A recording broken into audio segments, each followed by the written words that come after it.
Hi, ಎಲ್ಲರಿಗೂ ನಮಸ್ಕಾರ. ಹೇಗಿದ್ದೀರಾ? ಇವತ್ತು ಶುಂಠಿ ಮತ್ತು ಚಿಲ್ಲಿ ಬೆಳ್ಳುಳ್ಳಿ ಪೇಸ್ಟ್ ಮಾಡಬೇಕು ಅಂದ್ಕೊಂಡಿದ್ದೀನಿ ನಾನು.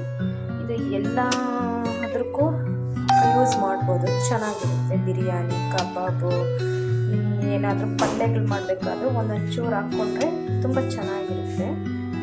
ಎಲ್ಲರೂ ಬರೀ ಶುಂಠಿ ಬೆಳ್ಳುಳ್ಳಿ ಮಾತ್ರ ಪೇಸ್ಟ್ ಮಾಡ್ಕೊತಾರೆ, ಆದರೆ ನಾನು ಇವತ್ತು ಇದು ಎಲ್ಲ ಹಾಕಿ ಪೇಸ್ಟ್ ಮಾಡ್ತೀನಿ. ಇದು ತುಂಬ ಚೆನ್ನಾಗಿ ಬರುತ್ತೆ ಒಂದು ಟೇಸ್ಟು. ನೀವು ಟ್ರೈ ಮಾಡಿ ನೋಡಿ. ಈ ಥರ ಶುಂಠಿ ಒಂದು 1/4 kg ತೊಗೊಂಡಿದ್ದೀನಿ ನಾನು. ನಿಮಗೆ ಎಷ್ಟು ಜಾಸ್ತಿ ಬೇಕಾದರೆ ಜಾಸ್ತಿ ತೊಗೊಂಡು, ನಾನು 1/4 kg ತೊಗೊಂಡಿದ್ದೀನಿ. ಈ ಥರ ತೊಗೊಂಡು ಮತ್ತು ಈ ಥರ ಚಿಲ್ಲಿ ಒಂದು 15 ಚಿಲ್ಲಿ ತೊಗೊಂಡಿದ್ದೀನಿ ನಾನು. ಒಂದು ಬೆಳ್ಳುಳ್ಳಿ ತೊಗೊಂಡಿದ್ದೀನಿ, 1 ಗಡ್ಡೆ ಬೆಳ್ಳುಳ್ಳಿ. ಅದು ಜಾಸ್ತಿ ಬೆಳ್ಳುಳ್ಳಿ ಯೂಸ್ ಮಾಡ್ತಾ ಇಲ್ಲ. ಇದೆಲ್ಲ ಚಿಪ್ಪೆ ತೆಗೆದು ಈ ಥರ ಕಟ್ ಮಾಡಿ ಇಟ್ಕೊಂಡಿದ್ದೀನಿ ಶುಂಠಿನ. ಮತ್ತು ಇದಕ್ಕೆ 1 ಹಿಡಿಯೋದಷ್ಟು ಕೊತ್ತಂಬರಿ ಸೊಪ್ಪು ತೊಗೊಂಡಿದ್ದೀನಿ. ಒಂದು 15 ದಿನ ಸ್ಟೋರ್ ಮಾಡ್ಬೋದು, ಬಾಕ್ಸಲ್ಲಿ ಹಾಕ್ಕೊಂಡು ಫ್ರಿಜ್ಜಲ್ಲಿ ಇಟ್ಕೊಂಡು ಯೂಸ್ ಮಾಡ್ಬೋದು. ಎಲ್ಲದಕ್ಕೂ ಹಾಕ್ಕೊಬೋದು, ಪಲಾವ್ ಮಾಡೋಕ್ಕೆ ಎಲ್ಲದಕ್ಕೂ ಯೂಸ್ ಮಾಡ್ಬೋದು. ಸ್ವಲ್ಪ ಸ್ವಲ್ಪ ಯೂಸ್ ಮಾಡಿದ್ರೆ ಚೆನ್ನಾಗಿ ಬರುತ್ತೆ. ಈ ಥರ ಎಲ್ಲ ಮಿಕ್ಸಿಲಿ ಹಾಕ್ಕೊಂಡಿದ್ದೀನಿ ಗ್ರೈಂಡ್ ಮಾಡ್ಕೊಳಕ್ಕೆ. ಇದರಲ್ಲಿ ಕೊತ್ತಂಬರಿ ಸೊಪ್ಪು ಹಾಕ್ಕೊತಾ ಇದ್ದೀನಿ ನಾನು. ಇದರಲ್ಲಿ ಸಾಲ್ಟು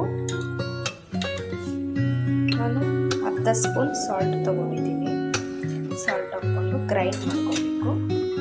ಗ್ರೈಂಡ್ ಮಾಡ್ಕೊಂಬರ್ತೀನಿ ನೋಡಿ. ಇದಕ್ಕೆ ನೀರು ಹಾಕ್ಕೊಂಬಾರ್ದು, ಹಂಗೆ ಗ್ರೈಂಡ್ ಮಾಡ್ಕೊಬೇಕು. ಯಾಕಂದರೆ ನಾವು ಫ್ರಿಜ್ಜಲ್ಲಿ ಒಂದು 15 ದಿನ 1 ತಿಂಗಳ ಗಂಟ ಇಟ್ಕೊಬೇಕಾದ್ರೆ ನಾವು ನೀರು ಹಾಕಿದ್ರೆ ಕೆಟ್ಟೋಗುತ್ತೆ. ಅದಕ್ಕೆ ನೀರೆಲ್ಲ ಆ್ಯಡ್ ಮಾಡಬೇಕು, ಹಾಗೆ ಗ್ರೈಂಡ್ ಮಾಡ್ಕೊಬೇಕು. ಸ್ವಲ್ಪ ಆಯಿಲ್ ಹಾಕ್ಕೊತಾ ಇದ್ದೀವಿ, 1 ಸ್ಪೂನ್ ಆದರೆ ಸಾಕು ನೋಡಿ. ಈಗ ಇದು ಪೇಸ್ಟ್ ಮಾಡ್ಕೊಂಡಿದ್ದೀನಿ. ನಾನು ಮನೆಯಲ್ಲೇ ಮಾಡ್ಕೊಳ್ಳೋದು, ಆಚೆಯಿಂದ ಪೇಸ್ಟ್ ಎಲ್ಲ ತೊಗೊಂಬರಲ್ಲ. ಈ ಥರ ಮಾಡಿ ಒಂದು ಡಬ್ಬಿ ಎಲ್ಲ ಹಾಕಿಟ್ಕೊತೀನಿ ನಾನು. ನೀವು ಅದೇ ಥರನೇ ಮಾಡಿ ನೋಡಿ. ಎಷ್ಟು ಚೆನ್ನಾಗಿ ಬಂದಿದೆ. ನೀವು ಟ್ರೈ ಮಾಡಿ, ಕಮೆಂಟ್ ಮಾಡಿ, ಲೈಕ್ ಮಾಡಿ. Thank you friend.